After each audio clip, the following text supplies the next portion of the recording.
नमस्कार, आप सभी का हमारे यूट्यूब चैनल ज्ञानगंज में पुनः स्वागत है। हम समानता का अधिकार पढ़ रहे हैं। समानता के अधिकार में हमने देखा कि समानता क्यों जरूरी, समानता है क्या, सबसे पहले हमने देखा। उसके बाद देखा समानता क्यों जरूरी है। ठीक है, फिर हमने आपको टास्क दिया था कि आप खुद से जो है जितना अभी तक पिछली क्लास में हमने पढ़ा उसके हिसाब से आप खुद के दिमाग से निकालिएगा या लिखिएगा कि समानता की जो परिस्थितियां हैं, तो हमारे संविधान में कौन कौन से आर्टिकल में कौन कौन सी बातें होनी चाहिए, अपने मन से क्या क्या नियम कानून बनाए जाने चाहिए समानता लाने के लिए, अगर समाज में असमानता विद्यमान है। अगर नहीं असमानता विद्यमान है तो फिर तो समानता कोई बात ही नहीं, कोई आवश्यकता ही नहीं है। ठीक है, तो उसके तहत आप, हो सकता है, उम्मीद है कुछ ना कुछ किए होंगे, कुछ ना कुछ करके आए होंगे, पहले से कुछ लिखे होंगे कि समानता में क्या क्या अधिकार, मतलब कौन कौन सी बातें, कौन कौन से नियम लिखे जाने चाहिए। ये आर्टिकल 14, 15, 16, 17, 18, ये 5 आर्टिकल हैं। पांचों आर्टिकल में किस तरह की प्रावधान होने चाहिए, ठीक, ये मुख्य रूप से आप ये होंगे। तो आज जो है हम स्टार्ट करेंगे कि हमारे संविधान में क्या क्या लिखा गया है, और उम्मीद करें जो आप लिखे होंगे उससे मैच करती हो सकता है टेक्निकल लैंग्वेज थोड़ा अलग हो, परंतु जो सारांश निकलेगा, जो भावार्थ निकलेगा, वो लगभग लगभग आप जैसा कुछ लिखे होंगे उसी से मिलता जुलता निकलेगा। सबसे पहला जो आता है समानता के अधिकार के अंतर्गत, वो आता है अनुच्छेद 14। समानता किसके समझ समानता होनी चाहिए? समानता किसके समझ होनी चाहिए? तो विधि के समझ समानता होनी चाहिए। विधि, विधि क्या रहेगी? विधायिका द्वारा बनाई जाएगी। विधायिका अर्थात हमारे देश की पार्लियामेंट, संसद, संसद द्वारा विधियां बनाई गई। ठीक है, तो विधि के समझ सब लोग समान होंगे।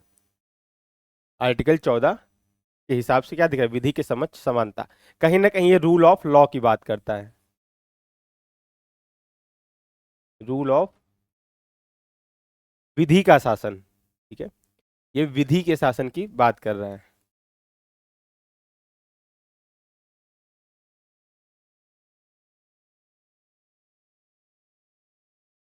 विधि का शासन, आर्टिकल 14 विधि के शासन की बात करता है। लेकिन क्या विधि के समझ सबको समान कर दिया जाए, ये उचित होगा? हमने आपको एग्जाम्पल दिया था, एक जिसके पास पैर नहीं है उसका एग्जाम्पल हमने आपको दिया था। ठीक है, तो अगर विधि के समझ सबको समान कर देंगे तो वो समानता होगी। कानूनी रूप से देखा जाए तो वो समानता है, सबको एक तरह कानून समझ रहा है, परंतु हमने समझाया था आपको कि सिर्फ और सिर्फ विधि के समझ समानता ही जरूरी नहीं है, विधि का समान संरक्षण भी होना चाहिए। ठीक है, equality before law, equal protection of law, इसमें दो थियरी निकल के आती हैं। आर्टिकल 14 मुख्य रूप से दो थियरी निकल के आती हैं। इक्वलिटी बिफोर लॉ, विधि के समझ समानता, और इक्वल प्रोटेक्शन ऑफ लॉ, मतलब विधि की, हिंदी में क्या कहेंगे, विधि का समान संरक्षण। ठीक है, विधि की समझ समानता, जो पहला स्टेटमेंट है इक्वलिटी बिफोर लॉ, और दूसरा है इक्वल प्रोटेक्शन ऑफ लॉ। ठीक है, यहाँ तराजू दर्शाया गया है कि सबको जो है कानून के समझ सब लोग समान है। एक अब देखते होंगे कि कानून की आंख पे पट्टी बंधी होती है, तो कानून अंधा नहीं होता है, वो निष्पक्षता को कहीं ना कहीं प्रदर्शित किया जाता है कि निष्पक्ष रूप से, बिना किसी का रंग भेद या किसी को देखे, हम निष्पक्षता से निर्णय दे सके, जजमेंट सुना सके, वर्डिक्ट दे सके, इसलिए जो है वो आंख पे पट्टी रहती है। ठीक है, तो इक्वलिटी बिफोर लॉ, विधि के समक्ष समानता, विधि के सामने सब लोग समान है, या फिर विधियों का समान संरक्षण दिया जाए। तो देखिए बेयर एक्ट में जो आपको लिखा गया है आर्टिकल 14 में, मात्र और मात्र लिखा गया है राज्य। राज्य क्या है? हमने आर्टिकल 12 में देखा राज्य क्या होता है। ठीक है, राज्य भारत के राज्य क्षेत्र में किसी व्यक्ति को विधि के समक्ष समानता, विधि के समक्ष समता से या फिर विधि के समान संरक्षण से वंचित नहीं करेगा। यही स्टेटमेंट हमारे बेयर एक्ट में या हमारे संविधान में लिखा गया है। इसके बाद समय समय पर इस पर टिप्पणियां आती रही हैं, समय समय पर इसको परिभाषित किया जाता रहा है। अब बेयर एक्ट में देखेंगे तो करीब करीब 8 से 10 पेज में इस पर टिप्पणियां लिखी गई हैं। और टिप्पणियां हैं क्या? न्यायालय द्वारा समय समय पर दिए गए निर्णय या वर्डिक्ट जो होते हैं, वही टिप्पणी के रूप में यहाँ पर बेयर एक्ट में आपके लिखा गया है। मूल जो बात है यहाँ पे, अब यहाँ दो शब्द आते हैं, विधि के समझ समानता और विधि का समान संरक्षण। उम्मीद है आपको थोड़ा बहुत समझ में आया होगा ये विधि के समझ समानता और विधि का समान संरक्षण है क्या। परंतु इन दोनों शब्दों को व्यवस्थित रूप से न्यायपालिका ने समय समय पर परिभाषित किया है।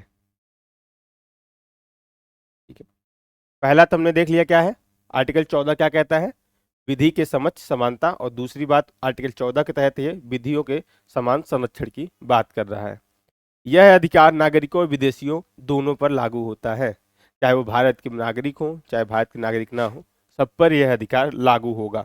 और कहीं ना कहीं राज्य के विरुद्ध प्राप्त है तो ये एक सापेक्ष अधिकार भी हो जाएगा। सापेक्ष अधिकार है, भारतीय और विदेशी दोनों को प्राप्त है। कौन सा, आर्टिकल 14 का, 14 की यहाँ पे बात हो रही, 14 की चर्चा हो रही है। समानता के अधिकार में पहला आर्टिकल 14, और 14 में सबसे पहले विधि की ही बात की गई कि विधि के समान, विधि के समझ सब लोग समान है।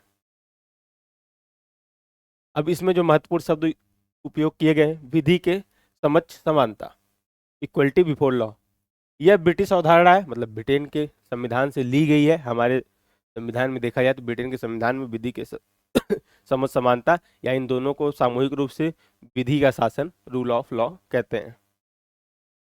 यह ब्रिटिश अवधारणा, इसका अर्थ है कि कानून की नज़र में सब बराबर है, चाहे वो अमीर हो गरीब हो, शारीरिक रूप से सक्षम व्यक्ति ना हो शारीरिक रूप से सक्षम व्यक्ति हो, सब लोग विधि के समझ समान है।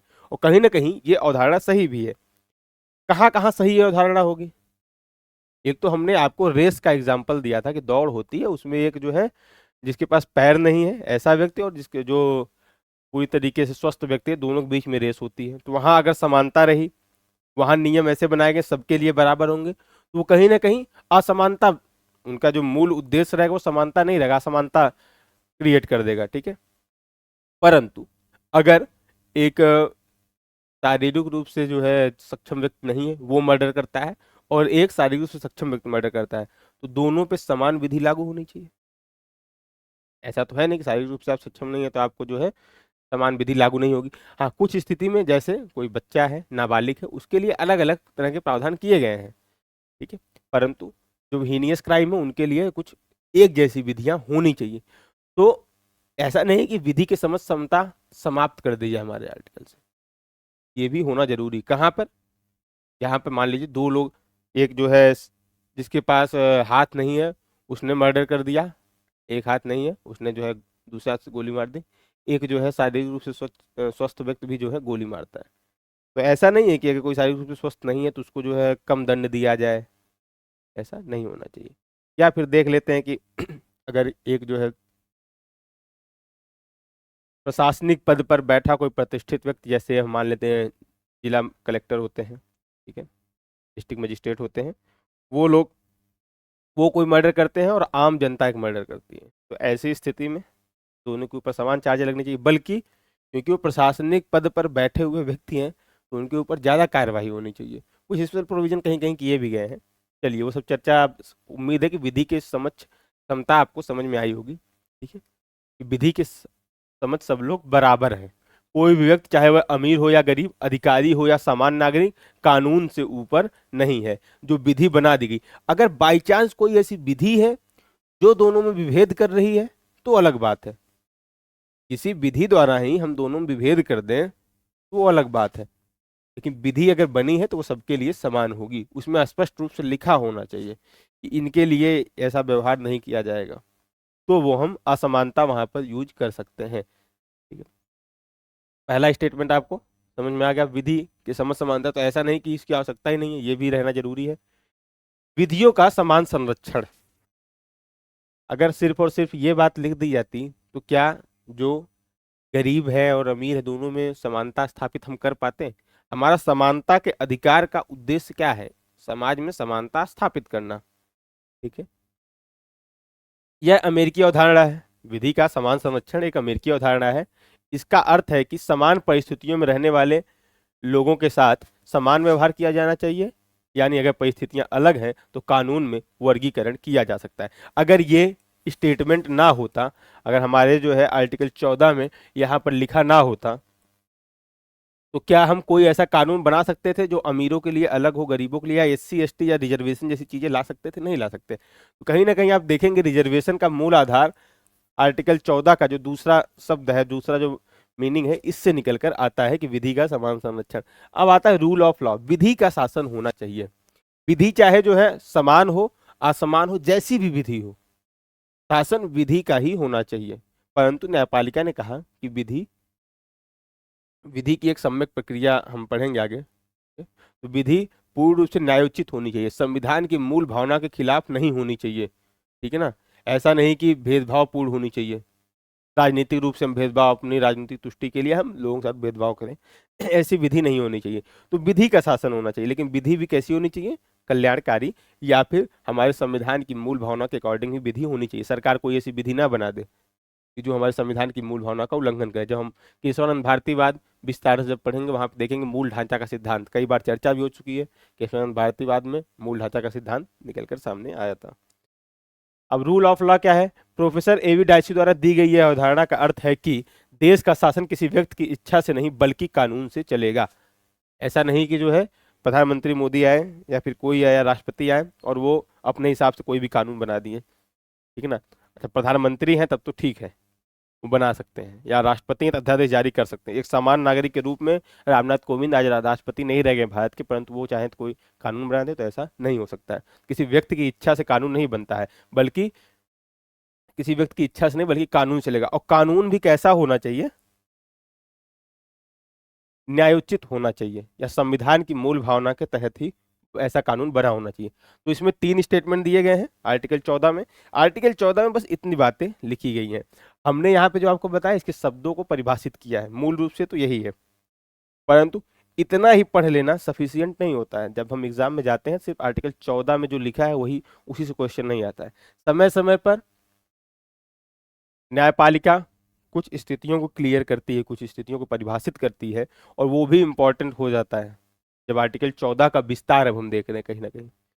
इस संविधान में जो लिखा गया है, जो मूल संविधान 1950 बना, उसके बाद विस्तार कैसे हुआ। हमने संशोधन करके कुछ इसमें ऐड नहीं किया, परंतु जो कहा जाता है ना कि न्यायपालिका का जो आदेश होता है, न्यायपालिका जितने भी निर्णय देती है, वो निर्णय साक्ष्य के रूप में कार्य करते हैं। अगर जो है सुप्रीम कोर्ट ने दिया तो हाई कोर्ट के लिए साक्ष्य हुआ, और अधीनस्थ न्यायालय के लिए भी साक्ष्य हुआ। वही हाई कोर्ट ने दिया तो अधीनस्थ न्यायालय के लिए साक्ष्य हो जाता है, या सबके लिए, कहीं भी उसको हम कोर्ट कर सकते हैं। अगर यूपी न्यायालय ने, यूपी के हाई कोर्ट ने कोई जो है निर्णय सुनाया है, तो उस निर्णय को हम कोर्ट कर सकते हैं किसी दूसरे हाई कोर्ट में भी, ठीक है। तो सबसे पहला जो प्रमुख वाद आया है आर्टिकल 14 पर, वो 1952 में आया है, स्टेट ऑफ पश्चिम बंगाल बनाम अनवर अली सरकार। ये एक वाद है 1952 में। तो वाद की पृष्ठभूमि, आपको जितने भी वाद हम बताएंगे सबकी पृष्ठभूमि आपको दी रहेगी, ठीक है। उसके बाद उस वाद का मुख्य बिंदु क्या रहा, वो वाद क्यों आया था, कारण क्या था उस वाद के आने का, और फिर देखा जाएगा कोर्ट का फैसला। और अगर किसी वाद पर सरकार ने कोर्ट का फैसला आने के बाद कोई प्रतिक्रिया जाहिर की है, तो हम प्रतिक्रिया भी देखेंगे, ठीक है। तो आपको यहाँ पर कहानी क्या रहेगी, कहानी आपको जो है लिंक करने के लिए बस सुनाई जाएगी। विवाद का मुख्य बिंदु, ये जो है मेन होता है, फैसला क्या हुआ, जो वाद आया इसमें फैसला क्या लिया गया, इसमें सुप्रीम कोर्ट ने क्या कहा। उसके बाद फिर आएगा सरकार ने क्या प्रतिक्रिया इस पे जाहिर की। जैसे कई सारे वाद आते हैं, उसमें निर्णय के बाद सरकार कुछ संशोधन करती है, हम एक एक करके देखेंगे वो सब चीजें, ठीक है। तो स्टोरी क्या है, आजादी के तुरंत बाद पश्चिम बंगाल सरकार ने वेस्ट बंगाल स्पेशल कोर्ट बनाया।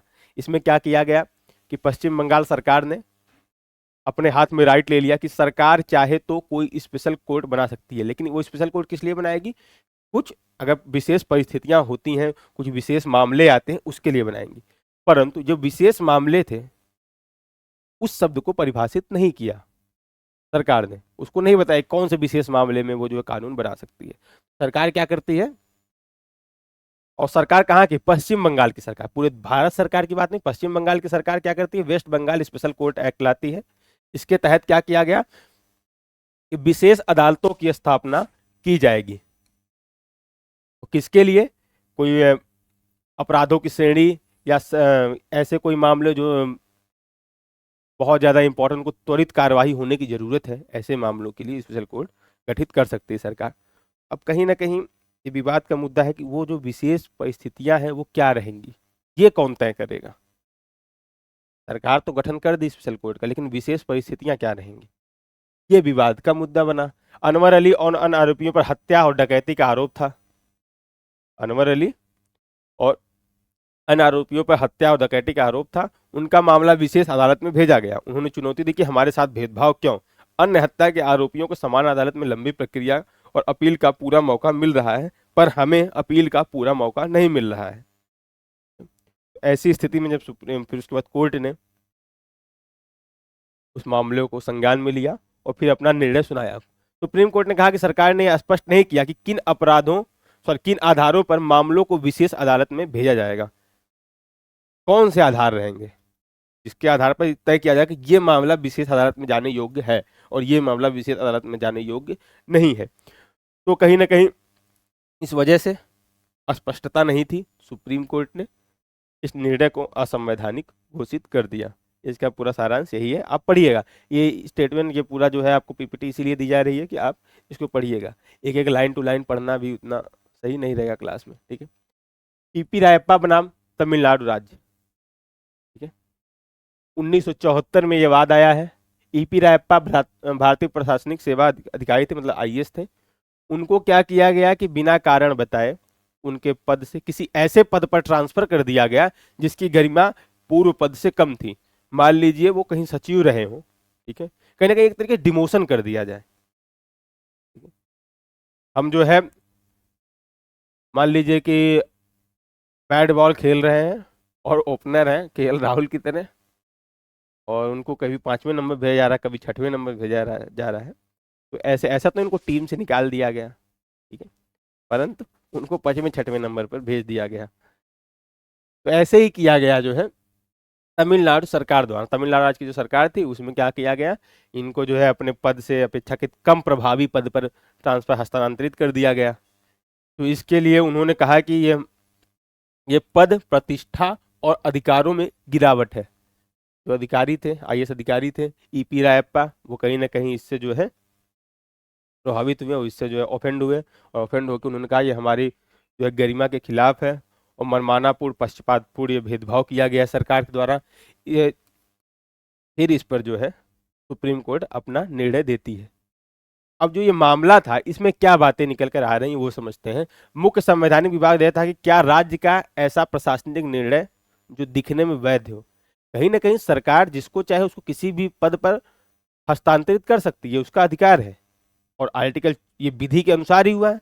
आर्टिकल 14 क्या कहता है कि विधि के अनुसार कोई कार्य किया गया तो वो सही है, ठीक है, परंतु वो न्यायोचित भी होना चाहिए। तो कहीं ना कहीं सरकार किसी को डिमोशन कर रही है तो वो कर सकती है, सरकार के पास ये अधिकार है करने का पूरा पूरा।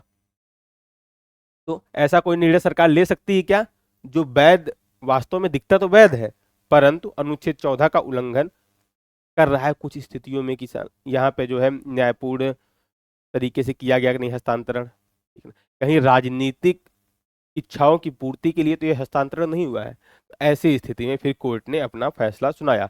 सुप्रीम कोर्ट ने अपने ऐतिहासिक निर्णय में अनुच्छेद 14 की व्याख्या को नई दिशा दी। न्यायालय ने स्पष्ट रूप से कहा कि समानता और मनमानी एक दूसरे के विपरीत है। समानता और मनमानी एक दूसरे के विपरीत है। यदि किसी राज्य की कार्यवाही मनमानी है, तर्कहीन है या बिना निष्पक्ष मानदंड की गई है तो वह स्वतः ही अनुच्छेद 14 का उल्लंघन मानी जाएगी, ठीक है, भले ही वह किसी तकनीकी वर्गीकरण के अंतर्गत आती हो या नहीं। कोर्ट ने यह निर्णायक सिद्धांत स्थापित किया कि अनुच्छेद 14 अब केवल युक्तिसंगत वर्गीकरण तक सीमित नहीं, बल्कि वह राज्य की हर प्रकार की मनमानी पर संवैधानिक अंकुश लगाता है। इस प्रकार यह फैसला भारतीय संवैधानिक कानून में एक मील का पत्थर बन गया और अनुच्छेद 14 के मनमाने राज्य आचरण के विरुद्ध व्यापक गारंटी के रूप में स्थापित किया गया। तो बाई चांस अगर आता है, कभी कभी हो सकता है वाद पूछ लिया जाए कि इस वाद का सुप्रीम कोर्ट का निर्णय क्या था, या फिर आपसे क्वेश्चन ऐसे आता है कि क्या राज्य के पास ये अधिकार है कि किसी को मनमाने तरीके से किसी दूसरे पद पर हस्तांतरित कर सकती है या वो ट्रांसफर कर सकती है किसी को मनमाने तरीके से।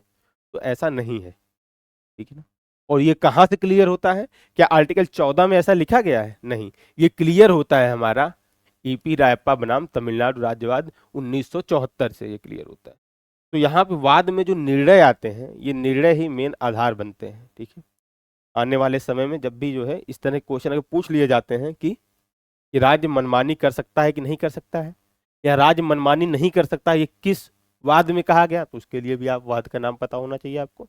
और इस तरह क्वेश्चन आना कोई बड़ी बात नहीं है। देखिए क्या होता है कि आर्टिकल 14 में कितनी बातें लिखी गई हैं, आप खुद सोच के देखिए कितना सीमित उसमें शब्द है। और अब आयोग को जो है हर साल आपसे क्वेश्चन पूछना है,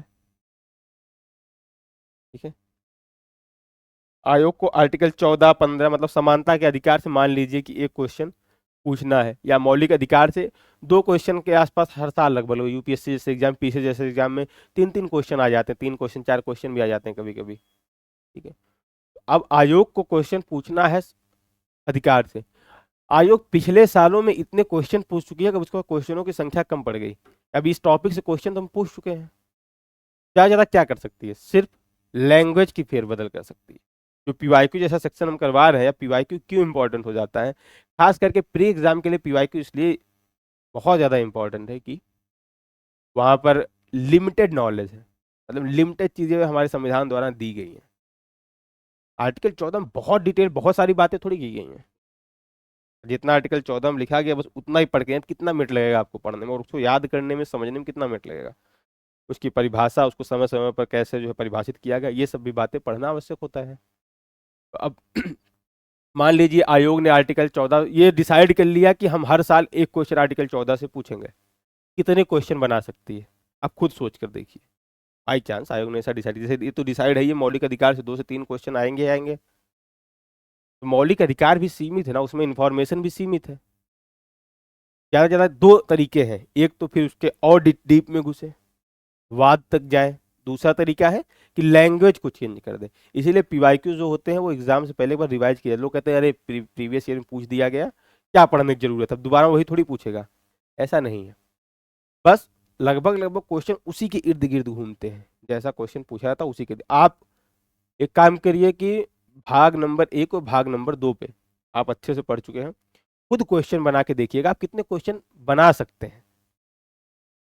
फिर आप देखेंगे एक ही दो टॉपिक के इर्द गिर्द सारे क्वेश्चन घूम रहे हैं, बस उनकी लैंग्वेज चेंज हो जा रही है, ठीक है।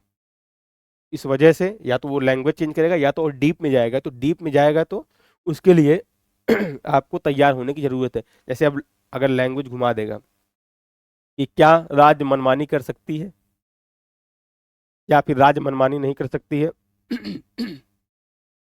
ऐसा आदेश जो है सुप्रीम कोर्ट ने किस वाद के तहत दिया, तो मनमानी नहीं कर सकती। ये कहीं ना कहीं हमारा कॉमन सेंस होगा, हाँ ठीक है, मनमानी तो राज्य नहीं कर सकता है, मनमाने तरीके से कानून नहीं बना सकता है, क्योंकि हमने कहा है विधि का समान संरक्षण भी हमारे पास है, ठीक है, न्यायोचित होना चाहिए। कहीं ना कहीं आर्टिकल 21 पढ़ेंगे, विधि की सम्यक प्रक्रिया भी एक आएगी। ऐसी प्रक्रियाएं अगर हमारे पास है तो मनमानी तरीके से कानून बन नहीं सकता। परंतु ये बात कब कही गई, इसको ऑथेंटिकेट कब किया गया, तो ऑथेंटिकेट किया गया है ईपी रायप्पा बाद में, ठीक है।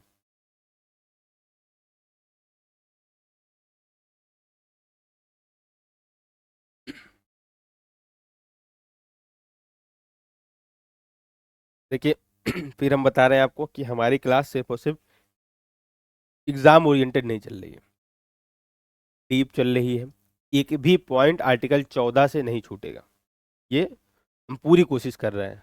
गारंटी तो नहीं ले सकते, हो सकता कोई पॉइंट छूट जाए, कोशिश है। और कभी कभी क्या होगा, कुछ वाद ऐसे होंगे जो रिपीट होते रहेंगे।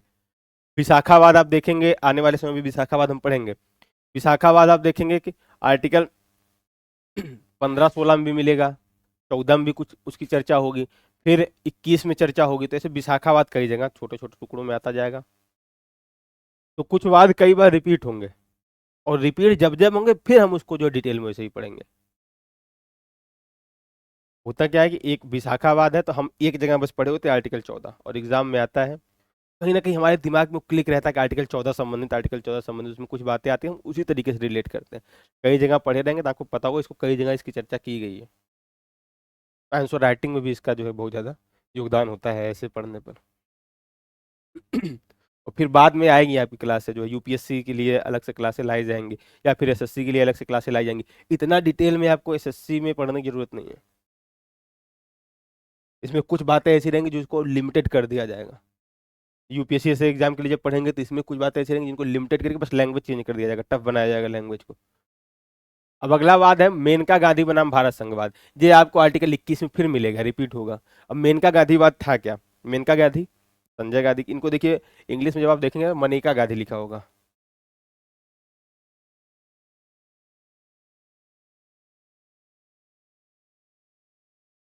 मनेका लिखा होगा, ठीक है ना। तो क्योंकि इनका नाम संस्कृत से लिया गया है और संस्कृत में मनेका लिखा जाता है, ठीक है ना। संस्कृत जब जस्ट हम इंग्लिश रूपांतरण करेंगे, संस्कृत का जब इंग्लिश में हम ट्रांसलेट करेंगे तो उसको मनेका लिखा जाएगा, परंतु हिंदी में उसका नाम होगा मेनका।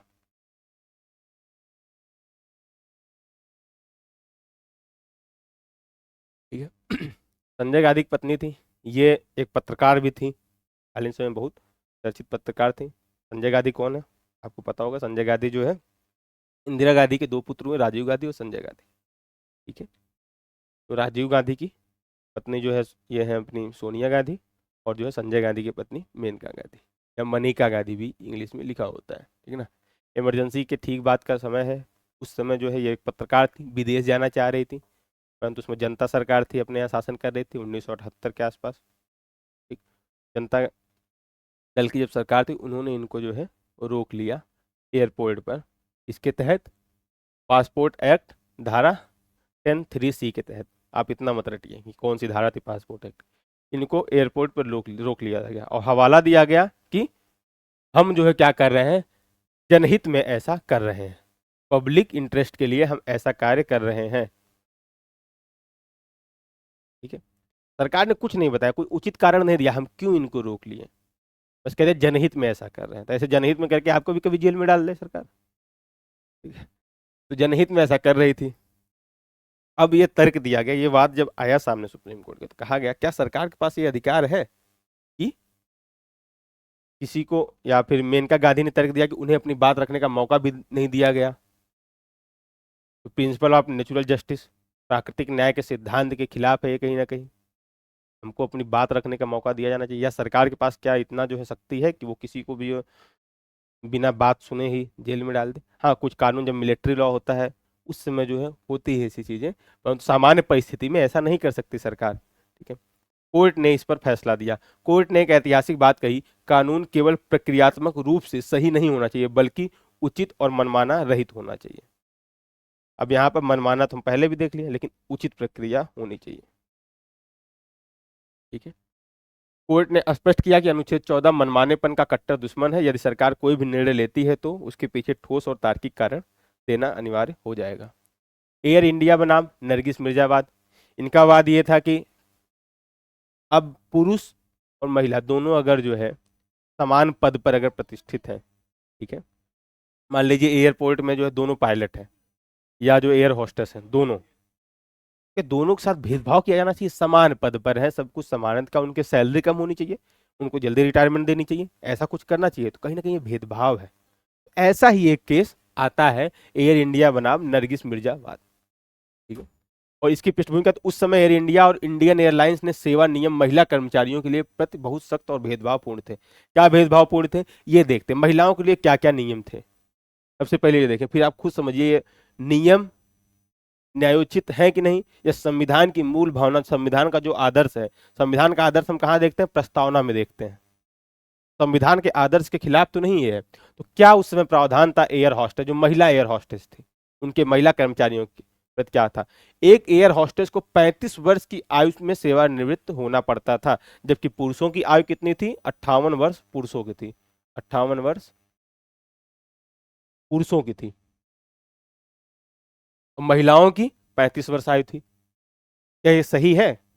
अगला देखते हैं, अगर स्वेच्छा से वो नौकरी छोड़ना चाहे तो वो अलग चीज है, लेकिन आप नियम कानून से ऐसा भेदभाव नहीं कर सकते हैं।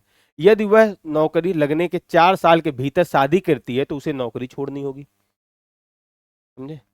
अगर नौकरी लग गई है, 4 साल के भीतर शादी कर ली, तो उसको नौकरी छोड़नी पड़ेगी, पहले के नियम कानून थे। यदि वह पहली बार गर्भवती होती है तो उसे सेवाएं समाप्त, उसकी सेवाएं समाप्त कर दी जाएंगी। ये सब कुछ नियम थे, अब खुद सोच के देखिए कितने कठोर नियम है। विवाद का बिंदु यही था कि क्या नरगिस मिर्जा और एयर हॉस्टेस ने इसे चुनौती दी। पुरुष केबिन क्रू जो पुरुष होते थे उनके लिए ऐसा कोई नियम तो था नहीं कि वो 4 साल के भीतर उनको छोड़ना पड़ेगा। 4 साल के अंदर अगर शादी कर लेते हैं, पहली बार जो है उनका पहला बच्चा जन्म लेता है, मान लीजिए प्रेग्नेंट हो, लेकिन उनका भी बच्चा रहेगा, तो तो ऐसी स्थिति में उन्हें छोड़ना पड़े, या उनकी उम्र 35 वर्ष में उन्हें छोड़ना पड़े, इनकी उम्र 58 वर्ष कर दी गई थी। तो ये विवाद का मूल बिंदु था। कोर्ट ने इस पर फैसला दिया। सुप्रीम कोर्ट ने गर्भावस्था वाले नियम को क्रूर और अपमानजनक बताया। खास करके गर्भावस्था वाले नियम को क्रूर और अपमानजनक बताया, और कहा कि एक महिला को बच्चा पैदा करने के कारण नौकरी से निकालना मानवीय अधिकार का हनन है। तो कहीं ना कहीं ये आप जीवन के अधिकार, जब हम आर्टिकल 21 पढ़ेंगे, वहां भी आप, जब भी हम जीवन के अधिकार से कुछ मान लिया कुछ लिखने को आया, तो वहां पे आप कोट कर सकते हैं ऐसी चीजें। ठीक है, तो जीवन के अधिकार का भी उल्लंघन है ये। जीवन के अधिकार को विस्तृत कर दिया गया, गरिमा में जीवन का अधिकार होना चाहिए। बच्चा पैदा करने का कारण नौकरी से निकालना मानवीय अधिकार का हनन है। कोर्ट ने रिटायरमेंट की उम्र को भी बढ़ाकर पुरुष कर्मचारियों के समान करने का आदेश दिया। यह अनुच्छेद 14 के तहत तर्कहीन भेदभाव का बेहतरीन उदाहरण है। तो अनुच्छेद 14 की मूल भावना क्या थी, और उसी मूल भावना संबंधित कई सारी समस्याएं आ रही थी, और उन समस्याओं का निर्णय दिया जा रहा था। तो जो निर्णय है सुप्रीम कोर्ट का, ये याद रखिए, बहुत ज्यादा इंपॉर्टेंट है। विशाखा बनाम राजस्थान राज्य। तो विशाखावाद हमारे इंडियन पॉलिटिक्स का बहुत ही इंपॉर्टेंट, जैसे मेनका गांधीवाद पढ़े, या इससे पहले हम बेरूबारी पढ़ चुके हैं, केशवानंद भारतीवाद आता है, जैसे कुछ कुछ वाद ऐसे जो बहुत ज़्यादा इंपॉर्टेंट हो जाते हैं हमारे संविधान संबंधित। उसमें से विशाखावाद एक बहुत ज़्यादा इंपॉर्टेंट, क्यों इंपॉर्टेंट है, जब आप इसके सारे बिंदु पढ़ेंगे तो आपको खुद समझ में आएगा। हो क्या रहा था, राजस्थान की एक समाज सेविका भंवरी देवी ने बाल विवाह रोकने की कोशिश की थी। इस कारण गांव के कुछ प्रभावशाली लोगों ने उनके साथ सामूहिक दुष्कर्म किया। जब मामला अदालत पहुंचा तो यह महसूस किया गया कि कार्यस्थल, वर्क प्लेस पर महिलाओं की सुरक्षा के लिए देश में कोई कानून नहीं है। मामला क्या था कि भंवरी देवी थी, उनको कार्यस्थल पर उनके साथ शारीरिक दुष्कर्म किया गया। वो सोशल एक्टिविस्ट थी, बाल विवाह के खिलाफ वो कार्य कर रही थी। तो ऐसे स्थिति में राजस्थान के जो है कुछ रिजिड लोग थे, रूढ़िवादी लोग थे, उन लोगों ने इनके साथ दुष्कर्म किया। यहाँ पर एक सिद्धांत निकल गया, क्या कार्यस्थल पर किसी महिला के साथ कोई शारीरिक दुष्कर्म होता है तो उसके लिए उचित कानून हमारे संविधान में या फिर किसी नियम कानून के द्वारा बनाया गया है कि नहीं बनाया गया है।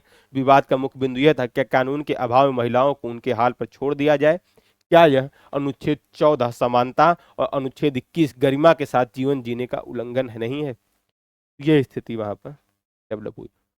तो अनुच्छेद 21 की भी यहाँ बात की जा रही है, और अनुच्छेद 21 में भी इसकी चर्चा होगी।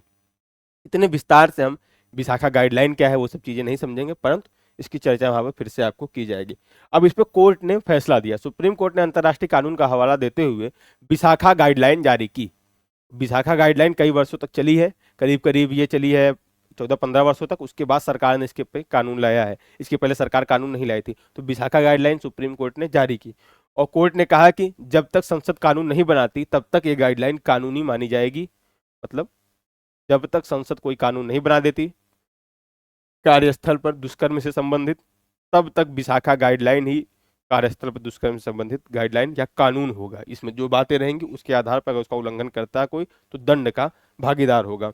अनुच्छेद 14 समानता का अधिकार का उल्लंघन, मतलब कार्यस्थल पर यौन उत्पीड़न सीधे तौर पर अनुच्छेद 14 समानता के अधिकार का उल्लंघन है, क्योंकि यह महिलाओं और पुरुषों के समान सुरक्षित वातावरण में काम करने से रोकता है। अब आप बताइए कि ये भेदभाव है या भेदभाव नहीं है कि कार्यस्थल पर, अब क्योंकि उस समय परिभाषाएं इतनी व्यापक नहीं थी, 1997 की बात कर रहा है, अब परिस्थितियां चेंज हो गई हैं। कार्यस्थल पर महिलाओं के साथ साथ, शोषण के साथ साथ, शारीरिक दुष्कर्म के साथ पुरुषों के साथ भी दुष्कर्म होने लगे हैं। तो ऐसी स्थिति में विशाखा गाइडलाइन को फिर से जो है समझना पड़ेगा, इसमें फिर से जो है सरकार को सुधार करना पड़ेगा। यहाँ तो कह रहा है कि समानता के अधिकार का उल्लंघन, तो विशाखा गाइडलाइन भी समानता के अधिकार का उल्लंघन वर्तमान परिस्थितियों में कहीं ना कहीं कर रही है। कि महिलाओं के लिए तो वो जो कानून बना दिया गया, लेकिन पुरुषों के लिए क्या, अगर पुरुषों के साथ शारीरिक दुष्कर्म या शोषण होता है तो उनके साथ क्या किया जाएगा। ऐसा कोई नियम कानून तो है नहीं, सिर्फ महिलाओं के लिए नियम कानून है। ठीक है, विशाखा गाइडलाइन जो सुप्रीम कोर्ट ने जारी की, वो विशाखा गाइडलाइन आपको जानना इसलिए इंपॉर्टेंट है कि इससे क्वेश्चन आ सकता है। विशाखा गाइडलाइन बहुत ज्यादा इंपॉर्टेंट है। नियोक्ता की जिम्मेदारी होगी, इसके तहत क्या क्या कहा गया। नियोक्ता की जिम्मेदारी, नियोक्ता मतलब उस कंपनी का जो मालिक होगा या हेड होगा, उसकी जिम्मेदारी होगी कि कार्यस्थल पर ऐसा माहौल बनाया जाए जहां महिलाएं सुरक्षित महसूस करें। अगर ऐसा नहीं करता तो उसके खिलाफ कार्रवाई की जाएगी। शिकायत समिति का गठन किया जाएगा। हर दफ्तर में, दफ्तर की संख्या क्या होनी चाहिए, 10 सदस्य होने चाहिए। बाद में डिसाइड किया गया 10 सदस्य जब कानून बनेगा, अभी देखेंगे सरकार, अभी तो ये गाइडलाइन सुप्रीम कोर्ट द्वारा बनाई गई है, इसमें उतने डिटेल में चीजें नहीं की गई हैं। शिकायत समिति का गठन किया जाए। हर दफ्तर या संस्थान में एक विशेष शिकायत समिति होनी चाहिए। महिला नेतृत्व होना चाहिए। उस समिति की अध्यक्ष अनिवार्य रूप से एक महिला होनी चाहिए। जो शिकायत समिति बनेगी इसकी अध्यक्ष मुख्य रूप से महिला होनी चाहिए। बाहरी सदस्य, समिति में एक तीसरा पक्ष, जैसे कोई एनजीओ, महिला अधिकारों के लिए काम करने वाली संस्था, या कोई जो है नारी जो है एक्टिविस्ट हो, सोशल एक्टिविस्ट हो, और कोई रहे, का सदस्य होना चाहिए, ताकि निष्पक्ष जांच हो सके। सब लोग अगर जो है एक कंपनी के ही रहेंगे तो क्या निष्पक्षता हो पाएगी? मान लीजिए जो है जो मालिक था उसने सबको घूस दे दिया, सबको अपने साथ मिला लिया, तो ऐसी स्थिति में निष्पक्षता नहीं हो पाएगी। तो एक बाहरी व्यक्ति भी होना चाहिए। जागरूकता, दफ्तरों में यौन उत्पीड़न के खिलाफ नियमों के बोर्ड लगाने और जागरूकता फैलाने के निर्देश दिए जाने चाहिए। जांच और समय सीमा का भी उल्लेख किया। विशाखा गाइडलाइन के आधार पर ही हम बनाते हैं जो है कार्यस्थल पर महिलाओं का उत्पीड़न रोकथाम, निषेध और निवारक अधिनियम 2013, करीब 16 साल बाद, 15 साल बाद 16वें साल हम बनाते हैं। उस एक्ट का क्या नाम है? या फिर पूछता है कि इस एक्ट का कार्यस्थल पर महिला का यौन उत्पीड़न रोकथाम, निषेध और निवारक अधिनियम 2013 का आधार क्या है? तो विशाखा गाइडलाइन, सुप्रीम कोर्ट की विशाखा गाइडलाइन ही इसका मूल आधार है। ठीक है, इसे आमतौर पर पॉस एक्ट के नाम से जाना जाता है। इस कानून की मुख्य बातें क्या थी? इंटरनल कंप्लेंट कमेटी, आंतरिक कंप्लेंट शिकायत समिति, आंतरिक शिकायत समिति मतलब हर ऑफिस में एक शिकायत समिति होगी, लेकिन वो संस्था कौन सी होगी? जितने हैं, जिसमें एक कर्मचारी, दो कर्मचारी, उसके लिए भी नहीं, 10 या उससे अधिक कर्मचारी अगर किसी संस्था में होंगे तो ऐसी स्थिति में उस कंपनी को, उस संस्था को अपने आंतरिक शिकायत समिति का गठन करना पड़ेगा। ठीक है, अब आंतरिक शिकायत समिति क्या होगी, इसकी स्ट्रक्चर जब गवर्नेंस पढ़ेंगे वहां पे इन सबको अलग अलग देखा जाएगा। एलसी लोकल कंप्लेंट कमेटी, ठीक है। स्थानीय शिकायत समिति, एक तो आंतरिक शिकायत समिति होगी, एक स्थानीय शिकायत समिति होगी। छोटे संस्थानों या असंगठित क्षेत्र जैसे घरेलू कामगार महिलाओं के लिए जिला स्तर पर एक स्थानीय शिकायत समिति होगी। मान लीजिए 10 या 10 से अधिक है, इसके लिए तो हम जो कंपनी के अंदर ही बना सकते हैं। लेकिन अब घर की महिला के साथ घरेलू हिंसा हो रही है, या कोई एक दो लोगों का ग्रुप है उसमें जो महिला के साथ हिंसा हो रही है, 10 से कम है कुल मिलाकर, इसके लिए क्या किया जाए? इसके लिए लोकल स्तर मतलब जिला स्तर पर एक शिकायत समिति का गठन किया जाना चाहिए, ये बात कही गई। समय सीमा, घटना के 3 महीने के भीतर शिकायत दर्ज करनी होती है और समिति को 90 दिनों के भीतर अपनी जांच पूरी करनी होती है। पहली बात, ये दोनों समितियां हैं, चाहे इंटरनल है, चाहे लोकल स्तर पर, जिला स्तर पर है, या कंपनी के अंदर कोई समिति बनी हुई है, इनके तहत ऐसा नहीं कि आपके साथ आज यौन उत्पीड़न हुआ, दुष्कर्म हुआ आपके साथ और आप 1 साल 2 साल बाद जाए, नहीं, आपको 3 महीने के अंदर ही वहां पर शिकायत करनी होगी। दूसरी बात, जो ये समितियां हैं ये 90 दिनों के भीतर इसकी जांच करेंगी। ऐसा नहीं कि हम 10 साल लगा दें इस पे जांच करने पे, फिर वही ढाक के 3 बात वाली बात हो जाएगी। ठीक है, समय सीमा 3 महीने, ये तो हमने बता दिया। दोषी पाए जाने पर सजा, यदि आरोपी सिद्ध हो जाता है, अगर कोई आरोपी उसके ऊपर आरोप सिद्ध हो जाता है तो दोषी की सर्विस बुक के अनुसार अनुशासनात्मक सर्विस बुक, ठीक है ना, कंपनी सर्विस बुक में कुछ ना कुछ नियम कानून होंगे कैसे इसके ऊपर कार्रवाई की जाए, तो सर्विस बुक के अनुसार अनुशासनात्मक कार्रवाई की जाएगी। नौकरी से निकालना, वेतन वृद्धि रोकना आदि की जा सकती है। गोपनीयता, शिकायत करने वाली महिला और आरोपी की पहचान गुप्त रखना अनिवार्य है। झूठी शिकायत पर कार्रवाई, यदि कोई महिला जानबूझ कर गलत इरादे से झूठी शिकायत करती है तो उसके खिलाफ भी कार्रवाई का प्रावधान किया जाएगा। तो कहीं ना कहीं भैया, जब जो कंपनी है 100 लोगों की, उसमें उसका जो मालिक होगा, मेन जो हेड होगा, संस्था का जो हेड होगा, मान लीजिए रिलायंस की जो जो है दिल्ली की ब्रांच है, दिल्ली की ब्रांच का कोई भी, जियो की, मान लीजिए जियो की जो है दिल्ली की ब्रांच है, उसका जो हेड है वो के साथ दुष्कर्म करता है। अब एक महिला, जो सामान्य महिला, मान लीजिए उस कंपनी में झाड़ू पोछा वाली महिला है, उसके साथ दुष्कर्म कर रहा है, तो ऐसी स्थिति में क्या वो शिकायत दर्ज करवा पाएगी? या शिकायत दर्ज करती भी है जो लोग जो है पैनल में बैठे रहेंगे वो क्या कर पाएंगे? तो कहीं ना कहीं लूप होल निकलता है, या जो है ये हमारी जो है एक सामाजिक असफलता है, कानूनी असफलता तो नहीं कहेंगे। ठीक है ना। तो ये सामाजिक असफलता है। अब आता है आर्टिकल 15। देखिए आर्टिकल 14 मुख्य रूप से कितना था और इसके तहत क्या क्या बातें कर ली गई। आर्टिकल 14 था, राज्य भारत के राज्य क्षेत्र में किसी भी व्यक्ति को विधि की समझ समता से या विधियों के समान संरक्षण से वंचित नहीं करेगा। राज्य को सबके साथ समान व्यवहार, रूल ऑफ लॉ के अकॉर्डिंग ही सब कुछ निर्णय उड़े सुनाना होगा, ये सब बातें कही गई थी। लेकिन अब इसके तहत बाद में सुप्रीम कोर्ट ने कई सारे फैसले दिए। देखिए जो वाद आए हैं ये बहुत, ऐसा नहीं है कि जो वनडे एग्जाम वाले होते हैं इनके लिए बहुत ज़्यादा जरूरी नहीं। जैसे एसआई का एग्जाम, इसमें वाद बहुत ज़्यादा इंपॉर्टेंट हो जाते हैं। अभी यूपीएसआई का एग्जाम होने वाला है, उसमें वाद बहुत ज़्यादा इंपॉर्टेंट हो जाते हैं। आर्टिकल 15 की बात की जाए, आर्टिकल 15 कहता है क्या है, no discrimination on ground of religion, धर्म, वंश, जाति, लिंग, जन्मस्थान, इन 5 आधारों पर कोई भेदभाव नहीं किया जा सकता। केवल वर्ड का भी यूज किया गया है। आइए समझते हैं आर्टिकल 15 क्या कहता है ना। यहाँ पर देखिए दिया गया है कि भेदभाव यहाँ पर नहीं होना चाहिए, सब लोग एक समान है। तो धर्म, मूल वंश, जाति, लिंग या जन्मस्थान के आधार पर विभेद का प्रतिषेध। इसके तहत जब आप पढ़ेंगे, हम देखते हैं यहाँ पे बेयर एक्ट में क्या लिखा गया स्पष्ट रूप से, धर्म, मूल वंश, जाति या जन्मस्थान के आधार पर विभेद का प्रतिबंध है। राज्य जो 15 का 1 कहता है उसके तहत लिखा गया है, राज्य किसी नागरिक के विरुद्ध, केवल शब्द देखिए वहां पर लिखा गया होगा, केवल, ठीक है। यहाँ पर भी अनुच्छेद 15 में कुल 6 उपधाराएं हैं, धर्म, मूल वंश, जाति, लिंग, जन्मस्थान, 5 आधारों पर भेदभाव नहीं किया जाता। इसकी जब हम उपधाराएं पढ़ेंगे यहाँ पर दी है ये सारी, ठीक है।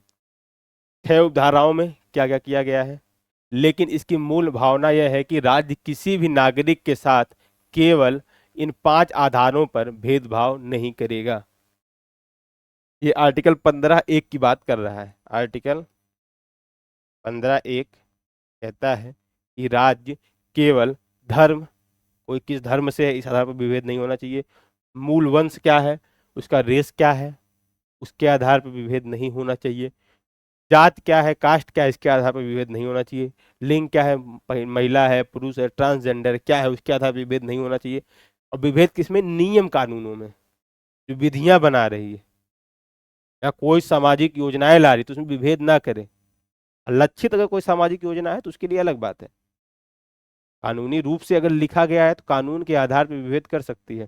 फिर वही आर्टिकल 14 हमेशा आप याद रखिए कि विधि के समझ समता, विधि के अकॉर्डिंग अगर कोई काम किया गया है तो वो सही है, विधि गलत है तो वो डिसाइड करने का निर्णय आपका नहीं है, वो डिसाइड करेगी सुप्रीम कोर्ट। कोई विधि सही है या नहीं ये डिसाइड करती सुप्रीम कोर्ट। कोई निर्णय अगर विधि के अकॉर्डिंग हुआ है तो वो सही ही होगा, ठीक है, ये मानना है। तो विधि के आधार पर कोई भी राज्य के द्वारा कोई भी ऐसा कानून नहीं बनेगा, या राज्य अपने जो है सेवाओं में भी, कोई अगर कहीं पे हमको प्रमोशन करना है, आरक्षण कहीं ना कहीं आप देखेंगे जात के आधार पर ही दिया जाएगा, ये विवाद का मुद्दा भी आएगा। तो राज्य किसी भी विधि के द्वारा या अपने कृत्यों के द्वारा किसी के साथ इन 5 आधारों पर भेदभाव नहीं कर सकता। मैं बार बार इसलिए इस पर ज़्यादा फोकस कर रहा हूँ कि ये 5 आधार आपको पता होने चाहिए। जब आर्टिकल 16 पढ़ेंगे यहाँ 2 आधार और बढ़ जाएंगे, ठीक है ना, उद्भव और निवास, वहाँ 2 आधार बढ़ते हैं। ऐसी स्थिति में यहाँ पर 5 आधार आपको रटे होने चाहिए। इन 5 आधारों पर इसके अलावा विभेद कर सकता है, इसके अलावा किसी आधार पर, शैक्षणिक आधार पर विभेद कर सकता है।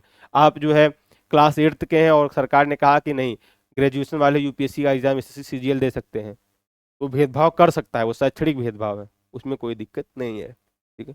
यहाँ केवल शब्द का, यहाँ केवल शब्द बहुत महत्वपूर्ण है। इसका मतलब है कि 5 आधारों के अलावा अन्य आधारों जैसे योग्यता, निवास स्थान आदि पर भेदभाव वर्गीकरण किया जा सकता है।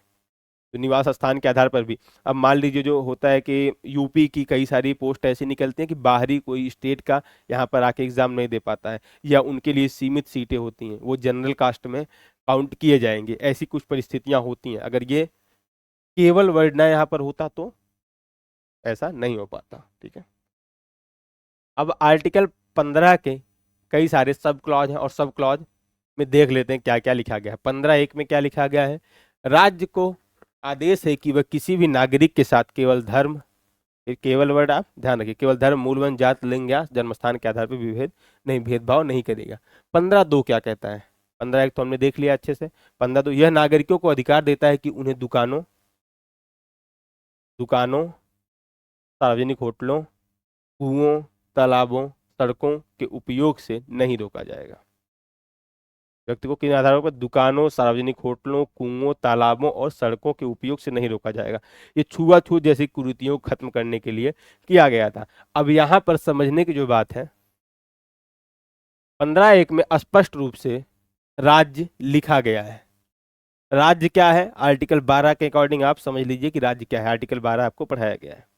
वहीं आर्टिकल 15(2) सिर्फ और सिर्फ राज्य के विरुद्ध नहीं है, ये राज्य और व्यक्ति दोनों के विरुद्ध है। जब हम पढ़ा रहे थे आर्टिकल 12, वहां पर भी बताया था, राज्य और व्यक्ति दोनों के विरुद्ध।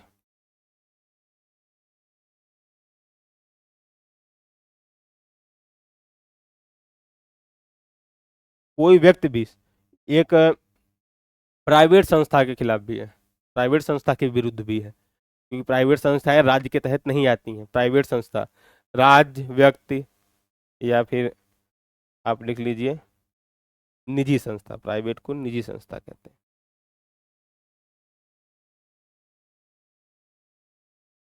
कोई निजी संस्था के भी विरुद्ध है, ठीक है, यहाँ पर आप ये भी लिख लीजिएगा, दोनों के विरुद्ध है। दोनों तीनों, राज्य, व्यक्ति, निजी संस्थान, सबके विरुद्ध ये मिला हुआ है। आप भी जो है किसी के साथ किसी दुकान पर भेदभाव नहीं कर सकते हैं। ऐसा नहीं किसी दुकान पर गए तो आप जो है, या आपने दुकान खोल के रखी हुई है और आपके यहाँ कोई भिखारी भी आता है, ठीक ना, तो उसको आप भगा नहीं सकते हैं अगर वो पैसे देता है तो दुकानों, सार्वजनिक होटलों, कुओं, तालाबों और सड़कों के उपयोग से नहीं रोका जाएगा। ये छुआछूत जैसी कुरीतियों को खत्म करने के लिए लाया गया था। तो 15(2) क्या कहता है? सिर्फ और सिर्फ जो है ये राज्य के विरुद्ध नहीं, ये व्यक्ति के विरुद्ध भी प्राप्त है। वहीं 15(1) सिर्फ और सिर्फ राज्य के विरुद्ध था। 15(3) राज्य को महिलाओं और बच्चों के लिए विशेष कानून बनाने की छूट देता है। आर्टिकल 15(3) क्या करता है? राज्य को महिलाओं और बच्चों के प्रति, राज्य के पास यह अधिकार है कि वो महिलाओं और बच्चों के लिए विशेष कानून बना सकता है, उनके उत्थान के लिए विशेष कानून बना सकता है। इसके बाद समय समय पर आर्टिकल 15 में संशोधन हुआ, जो मूल संविधान में 15(1), 2 और 3 ही उपस्थित थे। बाद में इसमें जो है 15(4), 15(5) और 15(6) जोड़ा गया। ठीक है, राज्य को SC, ST, अनुसूचित जाति और अनुसूचित जनजाति, scheduled caste, scheduled tribe caste और सामाजिक शैक्षणिक रूप से पिछड़े वर्ग, जिनको हम अदर बैकवर्ड कास्ट या अन्य पिछड़ा वर्ग या OBC कहते हैं, के लिए विशेष प्रावधान। आर्टिकल 15(4) के तहत ही आप देखेंगे SC आयोग, ST आयोग, OBC आयोग का गठन होगा, इनको संवैधानिक दर्जा में मिलेगा। तो इनका उत्पत्ति का आधार कहाँ है? आर्टिकल 15(4). और ये मूल संविधान में आर्टिकल 15(4) नहीं था, ये था प्रथम संशोधन 1951 के द्वारा इसको शामिल किया गया था। ठीक है, इसकी कहानी हम देखेंगे अभी। यहाँ पर आप ये समझिए SC और ST आर्टिकल 15(4) क्या कहता है? आप सब रिवाइज बार बार रिवाइज करते रहिएगा। 15(1), 15(2), 15(3), 15(4) क्या कह रहा है कि SC, ST और OBC के लिए विशेष प्रावधान कर सकता है। 15(5) क्या कह रहा है? राज्य को निजी शिक्षण संस्थाओं में भी आरक्षण लागू करने की शक्ति देता है। इससे पहले निजी शिक्षण संस्थाओं में आरक्षण नहीं था। अब 15(5) लाया गया 93वां संविधान संशोधन 2005 द्वारा, और यह प्रावधान कर दिया गया कि राज्य के पास यह अधिकार है कि वो निजी शिक्षण संस्थानों में भी आरक्षण लागू कर सकता है। 15(6) और राज्य क्या है? बार बार आप राज्य याद रखिएगा। आर्टिकल 12 में राज्य का उल्लेख किया गया है, चाहे वो जो कोई अधिकारी हो, चाहे जो है सरकार हो, केंद्र की, राज्य की सरकारें हो, लोकल बॉडीज, सब राज्य के तहत ही आती हैं। 15(6) आर्थिक रूप से कमजोर वर्गों EWS के लिए 10% आरक्षण का प्रावधान। 103वां संविधान संशोधन 2019 अभी हाल फिलहाल में हुआ है।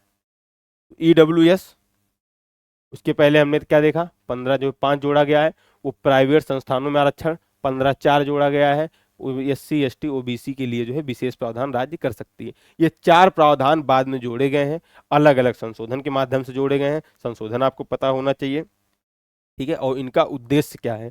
EWS अभी हाल फिलहाल में है, जो थोड़ा सा जो है पहले से होंगे, जो अभी इस साल हो तो तैयारी करने आए हो, उनको EWS के बारे में उतना नॉलेज ना हो, लेकिन ईडब्ल्यूएस जो थोड़ा पहले से तैयारी कर रहे हैं उनको ईडब्ल्यूएस डिटेल में पता होगा। अभी हम ईडब्ल्यूएस बताएंगे भी आपको, परेशान मत होइए, ठीक है। अब हम एक एक करके वाद देख लेते हैं, जितने वाद आए हैं। जैसे पहला संशोधन का आधार क्या रहा है, जब पहला संशोधन आता है तो कुछ लोग ऑफेंड होंगे कि एससी एसटी ओबीसी के लिए जो इस तरह के प्रावधान आ रहे हैं, तो कहीं ना कहीं जनरल कास्ट ऑफेंड होगी इससे। मामले की कहानी और विवाद का मुख्य बिंदु, और ये कौन सा था, स्टेट ऑफ मद्रास चंपकम दुराई राजनवाद। चंपकम दुराई राजनवाद भी बहुत इंपॉर्टेंट हो जाता है। जो खास करके एसआई का एग्जाम इस बार दे रहे हैं वो इस बात पे ज़्यादा ध्यान दें, जितने वाद हम पढ़ा रहे हैं वाद बहुत ज़्यादा जरूरी है। स्वतंत्रता के बाद मद्रास राज्य ने शैक्षणिक संस्थानों में प्रवेश के लिए कम्युनल गवर्नमेंट ऑर्डर, सांप्रदायिक सरकारी आदेश, ठीक है, कम्युनल गवर्नमेंट ऑर्डर लागू किया। मद्रास सरकार ने शैक्षणिक संस्थानों में क्या किया, कम्युनल गवर्नमेंट और जीओ वहां पर जो है लागू कर दिया। अब इसके तहत हुआ क्या, जीओ जो कम्युनल गवर्नमेंट ऑर्डर था उसमें क्या कहा गया कि विभिन्न जाति समुदायों के लिए सीटों का पूर्ण निर्धारण अनुपात तय कर दिया गया था। इसमें प्रति 14 सीटों पर अगर 14 सीटें हैं तो 14 में 6 सीटें गैर ब्राह्मणों के लिए, ठीक है ना, जो लोग ब्राह्मण नहीं है, गैर ब्राह्मणों के लिए, 2 सीटें ब्राह्मणों के लिए, 2 सीटें पिछड़े हिंदुओं के लिए, 1 हरिजन, 1 एंग्लो इंडियन और 1 मुस्लिम के लिए।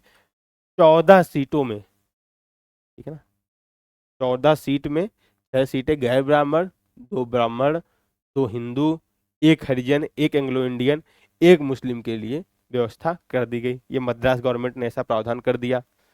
इस व्यवस्था के अनुसार प्रवेश योग्यता से अधिक जाति और समुदाय को निर्णायक आधार बनाया गया।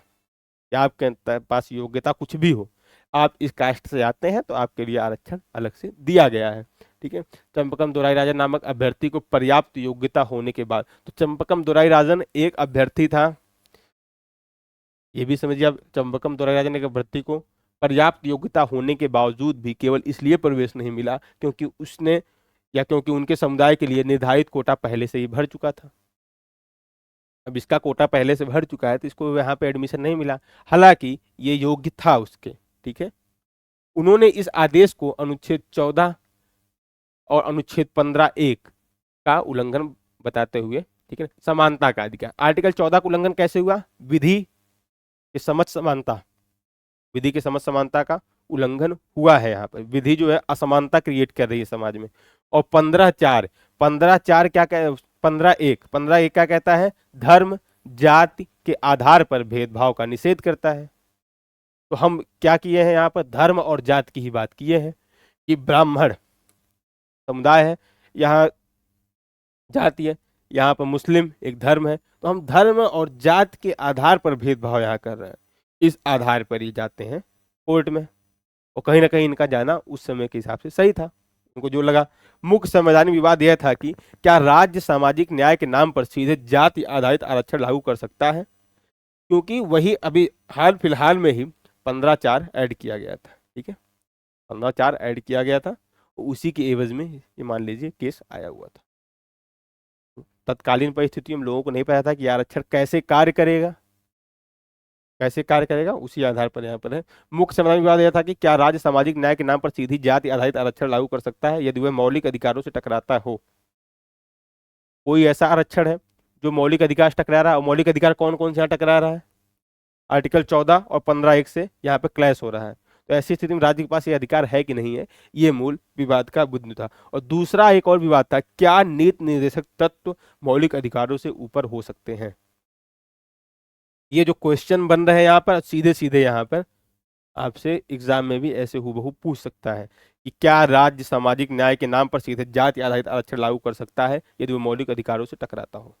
ये स्टेटमेंट आपको आ गया मेंस में मान लीजिए लिखने के लिए, तो आपको जो है चंपकम दुराई राजनवाद का हवाला देना पड़ेगा, आर्टिकल 15(4), ये सब बातें, ये सब प्रावधान आपको लिखना पड़ेगा। बुकों में ये सब वाद इतने डिटेल में नहीं मिलते, परंतु जो हमको कोट करना होता है, मान लीजिए चंपकम दुराई राजनवाद आप कहीं कोट कर रहे हैं और आपको पता ही नहीं क्या है, बस आपने पढ़ लिया है कि हाँ यहाँ पर ये फैसला आया था, पीछे की कहानी आपको पता ही नहीं है, कहानी भी आपको पता होनी चाहिए, ठीक है। अब न्यायालय ने क्या फैसला दिया ये देखते हैं। सुप्रीम कोर्ट ने स्पष्ट और कठोर रुख अपनाते हुए मद्रास सरकार के कम्युनल गवर्नमेंट ऑर्डर को असंवैधानिक घोषित कर दिया। संविधान लागू हुआ, मद्रास सरकार ने ऐसा कार्यवाही की और यहाँ पर फिर जो है सुप्रीम कोर्ट ने उसको असंवैधानिक घोषित कर दिया। न्यायालय ने कहा कि मौलिक अधिकार संविधान की सर्वोच्चता की गारंटी है और कोई भी राज्य नीति, भले ही वह सामाजिक कल्याण या नीति निर्देशक तत्वों पर आधारित क्यों ना हो, यदि मौलिक अधिकारों का उल्लंघन करती है तो वह वैध नहीं हो सकती। कोर्ट ने विशेष रूप से यह स्थापित किया कि डीपीएसपी नीति निर्देशक तत्व पार्ट 4 का हिस्सा है और मौलिक अधिकार पर हावी नहीं हो सकता। मतलब नीति निर्देशक तत्व मौलिक अधिकार पर हावी नहीं हो सकता है, ये कहा जा रहा चंपकम दुराई राजनवाद में। अभी आगे इस फैसले को पलट दिया जाएगा, ये भी आपको ध्यान देना है। पूछेगा कि किस वाद में कहा गया कि डीपीएसपी मौलिक अधिकारों से ऊपर नहीं है, चंपकम दुराई राजनवाद में। एक पहला जो यहाँ पर दूसरा क्वेश्चन आपका था, इसका आंसर आपको यहाँ पर मिला होगा कि नीति निर्देशक तत्व मौलिक अधिकार से ऊपर है कि नहीं है, बल्कि वे अधीन है। जात के आधार पर प्रत्यक्ष आरक्षण को अनुच्छेद 14-15 के प्रतिकूल मानते हुए न्यायालय ने कहा कि समानता का अधिकार योग्यता और समान अवसर की रक्षा करता है और राज्य इसे मनमाने सामाजिक वर्गीकरण से नष्ट नहीं कर सकता है। ठीक है, तो चंपकम दुराई राजनवाद में जो मद्रास, इसके पहले जो मद्रास गवर्नमेंट ने इस तरह का गवर्नमेंट ऑर्डर लाया था कि प्रति 14 सीटों पर 6 ब्राह्मण, 6 गैर ब्राह्मण, 2 ब्राह्मण, एक जो है 2 हिंदू, पिछड़े हिंदू, ओबीसी की कुल मिला के बात करें, हरिजन, फिर एंग्लो इंडियन मुस्लिम, इन सब बातों को पलट देता, कहता है ये सब बेफजूल की बातें। अब सरकार को लगता है कि फिर हम समाज कल्याण कैसे कर पाएंगे। ऐसी स्थिति में सरकार क्या करती है, इस निर्णय के बाद केंद्र सरकार को यह स्पष्ट हो गया कि सामाजिक और शैक्षिक रूप से पिछड़े वर्गों को विशेष संरक्षण देने की संविधान में ही संशोधन आवश्यक है। अब संविधान में संशोधन करना पड़ेगा अगर हमको जो है पिछड़े वर्गों को लिए आरक्षण या उनको जो है समानता, समान लाना है या उनकी कल्याण की बात करनी है, तो 1951 में संवैधानिक संशोधन होता है, अनुच्छेद 15(4) जोड़ा जाता है और सामाजिक और शैक्षिक रूप से पिछड़े वर्गों तथा अनुसूचित जात जनजाति के लिए विशेष प्रावधान किया जाता है। ठीक है, ये सब बातें यहाँ पर लिखी गई। पीए इनामदार बना महाराष्ट्र राज्य, 2005 में ये वाद आया है। मामले की कहानी क्या थी देखिए, यहाँ पर आपको जो है 3 संशोधन हुए हैं, जिसमें पहले संशोधन की कहानी आपको समझ, पहला संशोधन क्यों करना पड़ा सरकार को।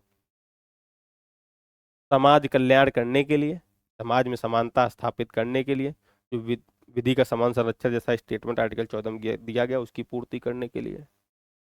ठीक है, हमें जो है पहला संविधान संशोधन लाना पड़ा। पहले संविधान संशोधन में कई बातें की गई हैं, परंतु हम आर्टिकल 15 से रिलेटेड बातें देख रहे हैं। 15(4) जोड़ दिया गया। उसके बाद हम देखते हैं जो अगला जोड़ा गया 15(5), पीए इनामदार मामला निजी विशेषकर अल्पसंख्यक और गैर अल्पसंख्यक निजी शैक्षणिक संस्थानों में प्रवेश प्रक्रिया और आरक्षण संबंधित था। वही बात है जो आर्टिकल 15(5) में जोड़ा गया है कि निजी संस्थानों भी आरक्षण का प्रावधान राज्य कर सकती है। वो इसी वाद के बाद आता है, इसी वाद के बाद संविधान में जोड़ा जाता है। सरकार क्या किया, सरकार ने क्या किया, कई राज्य सरकार ने यह व्यवस्था लागू की कि निजी स्व वित्त पोषित सेल्फ फाइनेंसिंग कॉलेजों को अपनी सीटों का एक निश्चित प्रतिशत सरकारी कोटे आरक्षण नीति तथा राज्य द्वारा नियंत्रित प्रवेश प्रणाली के अंतर्गत देना होगा। आर्टिकल 15(4) का हवाला देते हुए सरकार ने कहा कि आर्टिकल 15(4) निजी संस्थानों में भी लागू होना चाहिए। SC ST OBC को निजी संस्थानों में भी आरक्षण मिलना चाहिए। ठीक है, ये कई राज्यों ने अपने यहाँ लागू कर दिया। अब ऐसी स्थिति में निजी संस्थान कहीं ना कहीं जो है ऑफेंड होंगे, साथ में कुल मिला के जो एक हमारा अल्पसंख्यक संस्थानों के अधिकार जो होते हैं, अल्पसंख्यक वर्ग के हितों का अधिकार 19 और 30 जब हम पढ़ेंगे वहां देखेंगे। ठीक है, अल्पसंख्यक वर्गों के हितों की बात की जा रही हो, वो प्रभावित होंगे। अल्पसंख्यक जो शिक्षण संस्थान है वहां पर क्या होगा, वो कह रहे भैया हमारे यहाँ कहाँ आरक्षण लागू करोगे। ठीक है, ऐसे कुछ परिस्थितियां डेवलप होंगी। मुख्य संवैधानिक विवाद यह था कि क्या राज्य सरकार निजी शैक्षणिक संस्थानों पर आरक्षण लागू कर सकती है और क्या राज्य प्रवेश प्रक्रिया को इस हद तक नियंत्रित कर सकता है कि संस्थान की स्वायत्तता समाप्त हो जाए। पहला क्वेश्चन। साथ ही यह प्रश्न भी था कि सामाजिक न्याय के उद्देश्य से किया गया ऐसा हस्तक्षेप अनुच्छेद 14 के तहत समानता माना जाएगा या मनमाना नियंत्रण। विभिन्न वाद के माध्यम से सुप्रीम कोर्ट ने कहा कि सरकार मनमानी नहीं कर सकती है, परंतु अब यही सवाल फिर उठ रहा है कि समाज कल्याण के नाम पर सामाजिक न्याय के उद्देश्य से क्या इसका उल्लंघन किया जा सकता है कि नहीं किया जा सकता है। ठीक है, अब इसके माध्यम से फिर हम क्या देख रहे हैं, आर्टिकल 15(5) की कहानी वो कैसे है। न्यायालय का फैसला क्या आया, सुप्रीम कोर्ट ने संवैधानिक पीठ ने एक अत्यंत स्पष्ट निर्णायक फैसला दिया कि निजी स्ववित्त पोषित शैक्षणिक संस्थानों पर राज्य आरक्षण थोप नहीं सकता। फिर ये उसको बदल दिए हैं। ठीक है, न्यायालय ने यह स्थापित किया कि अनुच्छेद 15(4) राज्य को पिछड़े वर्गों को विशेष प्रावधान करने की अनुमति देता है, लेकिन यह शर्त निजी संस्थानों पर जबरन लागू नहीं की जा सकती है। और यहाँ पर कई सारे वर्डिक्ट दिए गए हैं, निर्णय दिए गए हैं। इसके एवज में सरकार ने प्रतिक्रिया दिखाई और फिर संविधान संशोधन कर दिया। ये नामदार निर्णय के बाद केंद्र सरकार को यह महसूस हुआ कि निजी शैक्षणिक संस्थानों में सामाजिक न्याय और आरक्षण नीति को लागू करने के लिए संवैधानिक संशोधन आवश्यक है, और इसी के लिए 93वां संविधान संशोधन 2005 पारित किया गया और आर्टिकल 15 में 15(5) जोड़ दिया गया। ठीक है, आर्टिकल 15(5) क्या कहता है, निजी शैक्षणिक संस्थानों में आरक्षण SC ST OBC का। अब जनहित अभियान 2022 EWS रिजर्वेशन केस आया, 2019 में ही आ गया था। 2019 में आर्थिक आधार पर पहली बार आरक्षण की बात कह दी गई है। आर्टिकल 16 में जो बातें लिखी जाएंगी वो आर्टिकल 15 आर्टिकल 14 से रिलेट करती हुई लिखी जाएंगी। EWS आरक्षण ये सब मुख्य बिंदु हैं आर्टिकल 16 के, परंतु अगर आर्टिकल 15 में इनका उल्लेख नहीं किया जाएगा तो आर्टिकल 16 प्रभावी नहीं हो पाएगा। ठीक है, जनहित अभियान बनाम भारत संघ 2022 EWS रिजर्वेशन केस। मामले की कहानी और विवाद का मुख्य बिंदु यह था कि मतलब 103वां संविधान संशोधन किया गया 2019 में, EWS ऐड किया गया और पहली बार ऐसा किया गया कि आर्थिक आधार पर आरक्षण देने का प्रावधान किया गया। परंतु हमने आपको स्टार्टिंग में बताया था हमारे मौलिक अधिकार का उद्देश्य समाज में राजनीतिक और सामाजिक समानता, मुख्य रूप से सामाजिक समानता लाना है, आर्थिक समानता नहीं। आर्थिक, इस आरक्षण का आधार आर्थिक भले से है, आर्थिक है, परंतु इसका उद्देश्य सामाजिक समानता लाना है, आर्थिक समानता लाना नहीं है। ठीक है, और इसके तहत क्या 10% आरक्षण का प्रावधान किया गया था।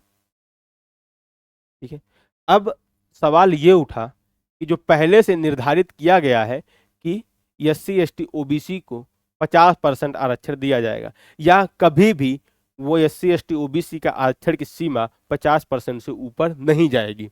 ठीक है, ये प्रावधान किया गया है कि आरक्षण की सीमा 50% से ऊपर नहीं जानी चाहिए।